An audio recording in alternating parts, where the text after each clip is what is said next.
सभी श्रोताओं का अभिनंदन है। मित्रों, प्रस्तुत कर रहा हूँ आज वेद और शास्त्रों के बारे में बहुत ही साक्ष्यपूर्ण जानकारी। आप ध्यानपूर्वक सुने और ज्ञानार्जन करें। वेद किसे कहते हैं? ईश्वरीय ज्ञान की पुस्तक को वेद कहते हैं। मैंने इस वीडियो के लिए प्रश्नोत्तरी का माध्यम चुना है ताकि बात अच्छे से समझ में आ सके। वेद किसे कहते हैं? ईश्वरीय ज्ञान की पुस्तक को वेद कहते हैं। वेद ज्ञान किसने दिया? ईश्वर ने दिया। ईश्वर ने वेद ज्ञान कब दिया? ईश्वर ने सृष्टि के आरंभ में वेद ज्ञान दिया। ईश्वर ने वेद ज्ञान क्यों दिया? इसका उत्तर है मनुष्य मात्र के कल्याण के लिए। सभी जानते हैं वेद 4 प्रकार के होते हैं: ऋग्वेद, यजुर्वेद, सामवेद और अथर्ववेद। वेदों के ब्राह्मण: ऋग्वेद के लिए ऐतरेय, यजुर्वेद के लिए शतपथ, सामवेद तांड्य, अथर्ववेद गोपथ। अब आगे बढ़ते हैं। वेदों के कितने उपवेद हैं? वेदों के 4 उपवेद हैं। ऋग्वेद का उपवेद है आयुर्वेद, यजुर्वेद का धनुर्वेद, सामवेद का गंधर्ववेद और अथर्ववेद का अर्थवेद। वेदों के अंग हैं 6: शिक्षा, कल्प, निरुक्त, व्याकरण, छंद तथा ज्योतिष। वेदों का ज्ञान ईश्वर ने किन किन ऋषियों को दिया? वेदों का ज्ञान 4 ऋषियों को प्राप्त हुआ। ऋग्वेद का अग्नि ऋषि को, यजुर्वेद वायु ऋषि, सामवेद आदित्य और अथर्ववेद अंगिरा। वेदों का ज्ञान ईश्वर ने ऋषियों को कैसे दिया? वेदों का ज्ञान ऋषियों को समाधि की अवस्था में प्राप्त हुआ।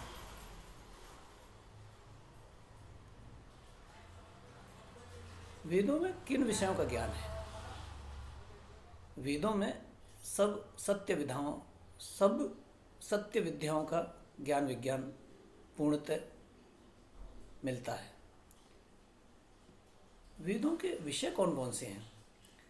वेदों के 4 विषय हैं: ऋग्वेद का ज्ञान, यजुर्वेद का कर्म, सामवेद का उपासना, अथर्ववेद का विज्ञान। किस वेद में क्या है, अर्थात उनके अंग क्या क्या है? शुरू करते हैं ऋग्वेद में। ऋग्वेद में है 10 मंडल, 8 अष्टक, 1028 सूक्त, 85 अनुवाक और 10,589 ऋचाएँ। यजुर्वेद में 40 अध्याय हैं, 1975 मंत्र हैं। सामवेद में आरचिक 6 हैं, अध्याय भी 6 हैं तथा 1875 ऋचाएँ पाई जाती हैं।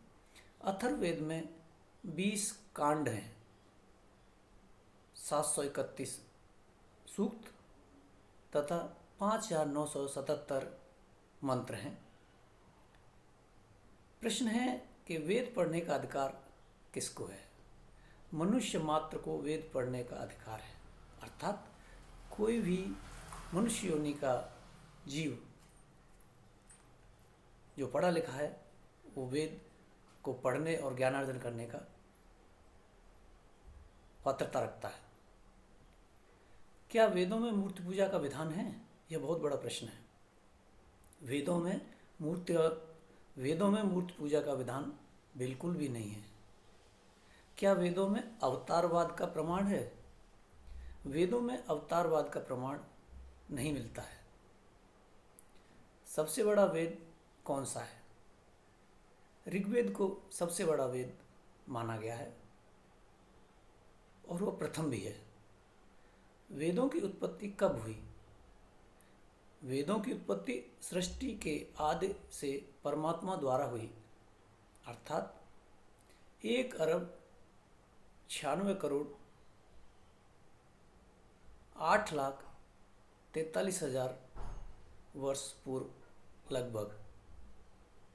वेद ज्ञान के सहायक दर्शन शास्त्र उपअंग कितने हैं और उनके लेखकों का क्या क्या नाम है?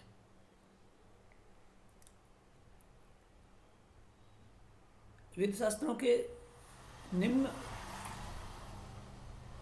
उपअंग हैं: न्याय दर्शन गौतम मुनि, वैशेषिक दर्शन कणाद मुनि, योग दर्शन पतंजलि मुनि, मीमांसा दर्शन जैमिनी मुनि, सांख्य दर्शन कपिल मुनि, वेदांत दर्शन व्यास मुनि। शास्त्रों के विषय क्या हैं? शास्त्रों के विषय हैं आत्मा, परमात्मा, प्रकृति, जगत की उत्पत्ति, मुक्ति अर्थात सब प्रकार का भौतिक व आध्यात्मिक ज्ञान विज्ञान आदि। प्रामाणिक उपनिषद कितनी हैं? प्रामाणिक उपनिषद केवल 11 हैं। उपनिषदों के नाम हैं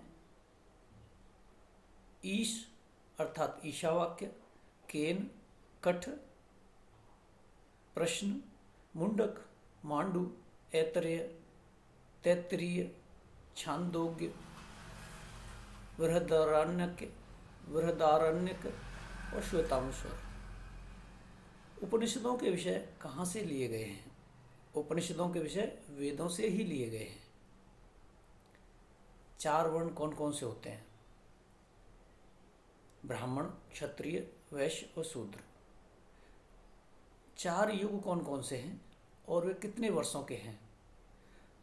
प्रथम है सतयुग, जो 17,28,000 वर्षों का माना जाता है। द्वितीय है त्रेता युग, जो 12,96,000 वर्षों का माना गया है।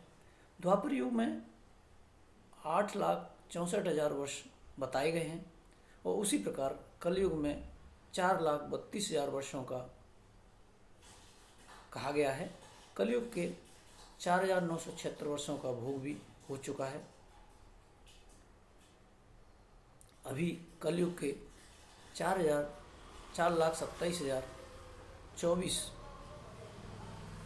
वर्षों का भोग होना बाकी है। पंच महायज्ञ कौन कौन होते हैं? ब्रह्मयज्ञ, देवयज्ञ, पितृयज्ञ, बलवेश्वर यज्ञ और अतिथि यज्ञ। मित्रों, मैंने कई माध्यमों से यह जानकारी एकत्रित की थी, जिसे मैं आपसे साझा करने के लिए बहुत उत्सुक था।